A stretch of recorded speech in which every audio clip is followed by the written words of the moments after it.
Hola a todos, ¿qué tal? ¿Cómo están? París, como toda gran capital, se desertifica en verano por culpa del éxodo vacacional. El mundo del arte y la cultura también se instala en el sur de Francia, siguiendo a los 1001 festivales que tienen lugar, como el de Teatro de Aviñón o el de Aix-en-Provence para la ópera. Y eso es lo que ha hecho nuestro invitado de hoy, el artista y fotógrafo argentino Gustavo Urruti, quien acaba de inaugurar una exposición en la ciudad de Arles para almas sensibles.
Y precisamente para hablarnos de esta exposición y de su trayectoria en el mundo del arte contemporáneo, Gustavo Urruti ha sido tan amable de venir hasta nuestros estudios. Muy buenas tardes, Muy Gustavo. buenas tardes, gracias. Bienvenido a esta Radio Francia Internacional.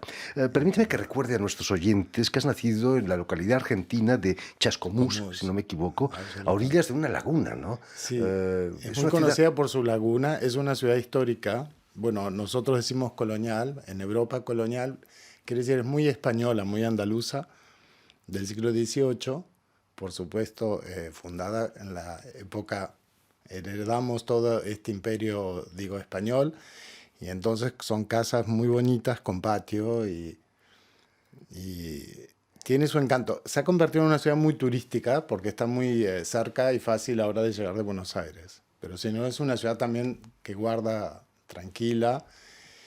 Y también han nacido gente, poetas, y marca la historia. Bueno, el primer presidente democrático también nació en Chascomús, Alfonsín.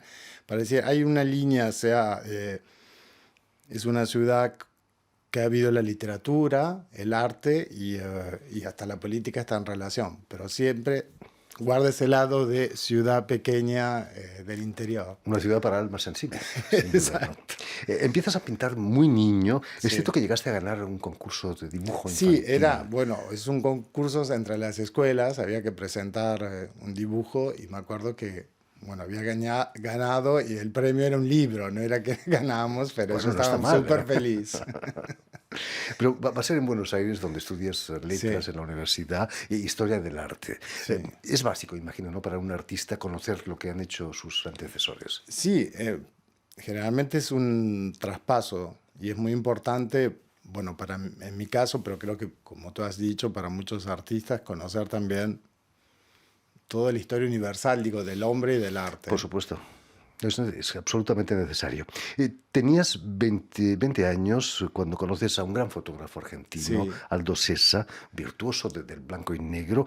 Acabaste siendo su alumno, ¿no? sí, porque él, bueno, yo estaba en el teatro, Colón, y él había hecho unos libros muy famosos sobre el teatro, es el gran fotógrafo histórico de Argentina, y justamente nos conocimos, yo siendo el modelo, digamos, de él, para una exposición en el Museo de Bellas Artes. O sea, éramos un grupo de gente del Teatro Colón que él nos fotografió y un video. Y a partir ¿Qué de ahí... ¿Qué hacías en el Teatro Colón? Y yo estaba en la escuela de danza del Teatro Claro. Colón. Además de arte plástico, también eres Sí, porque en realidad yo era un bailarín. intelectual, pero al mismo tiempo estaba fascinado por la danza y el teatro. Y ¿Qué aprendiste de Aldo Sesa? Quizás esa técnica del blanco y negro. entonces Aldo César sí, que fue el que me inició con la Leica, que yo trabajé muchos años, que es una Leica de los años 50. Entonces la foto técnicamente, que ahora ya desapareció, la técnica de todo a la mano, con Sí, la calcular técnica la luz, fotográfica, claro, sí, por supuesto. exacto, coger la luz, como se dice en España, con los arreglos. Bueno, aquí se ve una Leica. Y ahora justamente tengo que voy a seguir con el argéntico, o lo que decimos la foto, está la foto digital desde hace ya varios años y la foto, como decíamos, con la película, con el rollo, que es el Argentic, esa es mi Sí, cámara que sale fíjate. de años, que es una cámara de los años 50 y ya en los 90, cuando yo tenía 20 años, era como una cámara que no se utilizaba más en el fondo. Pero a mí me encantaba justamente esos blanco y negro, el degradé, digo que hay muchos negros, muchos grises, y que es única. Y también los colores, un poco como en los años 50 en las películas, que era el Technicolor, puede ser muy flash, pero también, o muy dulce, depende de la luz.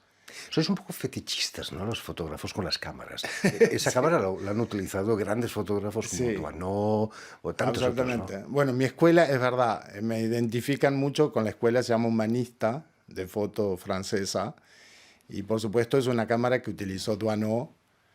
Mi agencia de fotos fue la agencia de Doisneau y también ella me dice que hay algo, bueno, por supuesto está Cartier-Bresson, que utilizó mucho esta misma cámara, Cartés, que también hay gente que me dice, tienes algo. Entonces uno, es verdad que joven yo quería seguir esos grandes, grandes maestros de la fotografía. Entonces, bueno, hay como hay algo. Magia, ¿no? Una magia secreta. En 1990 te vas a instalar aquí en Sí, París y vas a convertirte en modelo de alta costura y también sí. para fotógrafos de moda. Fue difícil ponerse del otro lado de la cámara. Ahí te vemos. Sí, sí, fue difícil aceptarse. En el fondo yo era artista y cuando ya en Buenos Aires me pidieron hacer una publicidad, hacer fotos, era difícil para mí aceptarme.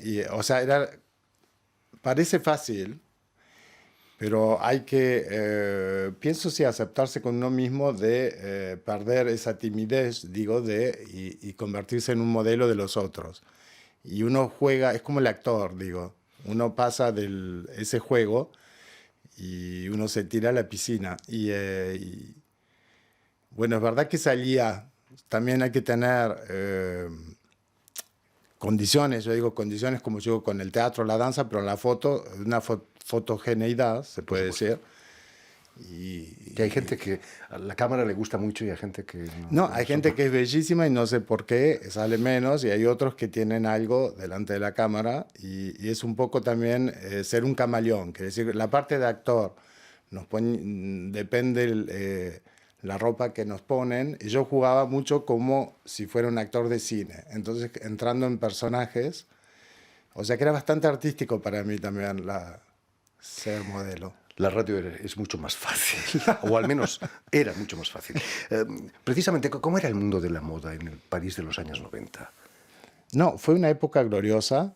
Para mí, justamente como era artista, fue angustiante y fue justamente esta época de fotos. Yo escribía y, o sea, como había dejado el teatro y toda esa parte tan física y tan intérprete me sentía con la moda mucho más, no vacío, pero que me faltaba algo. Y entonces empecé a hacer es como un diario íntimo con mis viajes, y como no tenía tampoco tiempo de escribir, fue paralelo de escritura y foto. Entonces yo iba haciendo en los lugares que yo vivía, porque no era turista, yo tenía que llegar a París o a Milano o a Tokio a trabajar. Y por eso que todas estas fotos han salido a causa de un director de un museo que se llama Jean-Luc Monterroso. Entonces él me pidió un trabajo y yo digo, sí, en los años 90 se llama justamente Moncomplejo de Ulises. Por eso, porque yo tenía que vivir en un lugar y después de un mes, 2, 3 meses tenía que salir y uno se hacía amigo, no sé, del café, de la boulangerie, como es el panadero, de verlos todos los días y después tenía que ir o uno se enamora, digo, está en una ciudad, entonces yo tenía que trabajar y había ese lado como Ulises que tenías que seguir tu camino y por eso que de toda esa época de ese trabajo hay todo un choix, o sea, una elección de fotos que es un proyecto de una gran exposición y un libro y a partir de sacar estas fotos afuera para esta elección, que eran más de 10 años de trabajo, han salido varias exposiciones que son interesantes mostrarlas. Bueno, yo hago la foto actual, pero también a causa, como decíamos, de esta cámara, que ya no se utiliza más, yo digo, desde hace años, y también por ese tema que tuve la suerte que ese diario íntimo también es muy universal. O sea, en una época, lo haces en una época donde nadie tenía un teléfono móvil a con eso, una no cámara, había teléfono ¿no? móvil.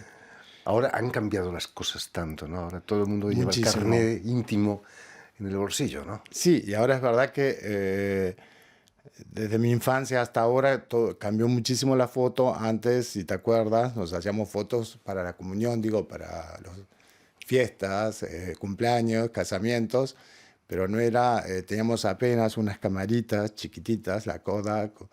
Entonces ya la foto profesional era ver de otro modo la vida y ahora es verdad que se democratizó, todo el mundo toma fotos con su teléfono. Y entonces por eso que a veces parece que ser fotógrafo es muy fácil o todo el mundo lo puede hacer, pero Es un problema de cultura también, ¿no? sí. ¿Sigues fiel a tu Leica M3? Ahora justamente tengo que ir hoy mismo a buscar a la casa Leica una M7, que es la última argéntica antes de los digitales. No, la M3 desgraciadamente la perdí, bueno, Desapareció. desapareció, me la han robado y es una pena. Los fotógrafos también tenemos problemas ahora en la calle porque las cámaras no era como antes que podíamos caminar y sacar fotos, ahora a veces corremos peligro de que nos ataquen, digamos, porque les parece que una cámara vale mucho dinero, pero no es una cuestión de dinero, es nuestro trabajo, entonces es muy doloroso cuando ocurre, sí. Tiene mucho de fetiche, como decíamos, Sí, ¿no? porque es verdad que mi objeto, como yo decía, que tuve durante años y años, era esta cámara que estaba siempre conmigo. Si estaba la pregunta, ¿qué haces? Tienes que tomar algo y quitar tu casa porque hay un incendio, un terremoto, ¿qué es lo que haces? Yo siempre elegía la La cámara. Leica. La Leica. Era Y como no hacemos mi parte. publicidad de esa marca. No, es que no es que una cuestión de marca, es que es verdad que eran las mejores. Este aparato es el primero que va a permitir hacer reportajes fotográficos y una gran calidad. Entonces, es verdad que se habla mucho de digital, pero digital tenemos que tener muy buena calidad también, porque no se puede trabajar de esta manera, yo digo, y esta que es tan pequeña y parece algo tan antiguo, la calidad siempre fotográfica de los lentes es muy importante. Gustavo, en el 2007 vas a crear, no aquí en Francia, sino en Bélgica, Bélgica. una feria anual dedicada al arte contemporáneo en un viejo castillo, Sí, el castillo de Fernelmont. Recuerdo que en la laguna de tu ciudad hay un viejo castillo también. Lo tenías en el subconsciente, ¿no? ¿O sí no? es verdad que si hablamos de subconsciente, quizás, sí. Es verdad que los sueños desde niños están en relación con el subconsciente y estaba el castillo. ¿Cómo nace esa idea de hacer una feria en un sitio tan increíble? Un castillo que su origen es en el siglo XIII. Sí, es muy antiguo y era justamente la relación de este lugar que es fantástico y cargado de historia, pero estuvo 200 años abandonado. Claro. Entonces, este amigo tan querido, justamente yo le ayudaba mucho para hacerlo vivir, tener un alma, y mi idea fue en un momento hacer un festival de arte contemporáneo y había que ponerlo en marcha, llevó años y estaba muy, muy, muy bien, duró casi 13 años, acaba de terminar. ¿El COVID pasó por ahí? El COVID también, justamente cortó, no, este gran amigo tan querido desgraciadamente falleció y era como que había que seguir, o fue una época, una etapa de ese festival, que fue un festival, uno de los más importantes de la región de arte contemporáneo. Y bueno, ustedes pueden ver, se llama Fernalmont Contemporary Art, y han pasado muy jóvenes artistas, pero muy importantes, y muchos se han convertido en estrellas, pero al principio eran muy jóvenes. Y bueno, yo los seleccionaba. Eso también fue otra etapa de mi vida, siendo artista, como un actor que hace, yo digo, director de cine. Tuve que pasar del otro lado para poder organizar y dirigir un festival de Gustavo, arte. ¿qué exiges a un artista para exponerlo? Quizás originalidad, inteligencia, compromiso político. Sí, todo está mezclado. Y es verdad que todos esos puntos que tú me has dicho también cuentan. Y me llamaban mucho los artistas o las galerías que los venga a ver para la selección del festival. Y finalmente había grandes pintores, grandes escultores, y los que yo hice un método mío, que era, bueno, yo veía justamente, teóricamente, yo digo, con la inteligencia, yo digo, elegimos, está pintado, tiene técnica, etcétera, etcétera, pero eran los que me quedaban. O sea, yo veía varios pintores y ese que me quedaba en mí durante varios días, que era el que yo generalmente elegía. Porque es muy difícil elegir justamente qué artista tenía que exponer. Y fue como mi método, o sea, el que más me marcaba y me quedaba de una parte casi intuitiva o yo digo animal, o sea, que sea mental, sí, está bien hecho, tiene carrera, esto es político, o sea, el concepto, que tenía un concepto, pero al mismo tiempo el que me tocaba, que había una sensibilidad. Hablando de obras que te han marcado, a mí me ha marcado la fotografía del cartel de tu exposición, esas dos señoras de la limpieza negras vestidas de blanco en una iglesia blanca, ¿no? ¿Es en Brasil? Es en Brasil, en Bahía. Sí, los personajes, los protagonistas de por eso que se llama humanista generalmente esta escuela de fotos, es la gente que anónima, y son mis héroes de mis fotos, generalmente es la gente de la calle o la gente que voy encontrando en ese momento. Lo mágico de la foto es que es un instante que está ahí y nunca más se va a volver a repetir. O sea, es el lado así metafísico de la foto. Es captar un instante de la vida de alguien, y generalmente son gente anónima que justamente en el tema Advenir de la última feria que estuve elegido era la pregunta de qué ha sucedido con esta gente o qué es lo que va a suceder con nuestros temas que hemos fotografiado. Es el pasado congelado, ¿no? Absolutamente, quedan registrados, plasmados en una imagen. Y no digo, a veces puede ser también gente conocida en relación que he encontrado en mi vida, pero si no, generalmente estas dos señoras son los héroes de esta foto, y que toca mucho. Fue elegida también por los derechos humanos y acaba de ser expuesta el año pasado en Italia.